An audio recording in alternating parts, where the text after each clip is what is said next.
পারস্পরিক আকাঙ্ক্ষা বাস্তবায়ন এবং শান্তি, নিরাপত্তা ও উন্নয়নের স্বার্থে বাংলাদেশের অন্তর্বর্তী সরকারের সঙ্গে কাজ করতে নিজ দেশের আগ্রহের কথা জানিয়েছেন ঢাকায় নিযুক্ত ভারতীয় হাই কমিশনার প্রণয় ভার্মা। বাংলাদেশের সঙ্গে বন্ধুত্বপূর্ণ সম্পর্ক রাখার কথাও জানিয়েছেন তিনি।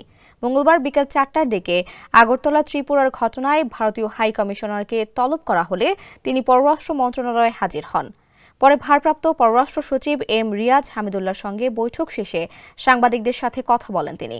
প্রণয় ভার্মা বলেন, বাংলাদেশের সঙ্গে ইতিবাচক গঠনমূলক সম্পর্ক নির্মাণ করতে চায় ভারত। একটি বিষয়কে কেন্দ্র করে দুই দেশের সম্পর্ক আটকে থাকার কোনো কারণ নেই। এর আগে সোমবার ত্রিপুরায় বাংলাদেশের সহকারী হাই কমিশন প্রাঙ্গণে হামলা চালায় ভারতের উচ্ছৃঙ্খল কিছু মানুষ। স্যান্ডেলিনা সো, রূপচর্চায় আভিজাত্য। বাংলাদেশে সংখ্যালঘু নির্যাতনের অভিযোগ তুলে এ হামলা চালানো হয়।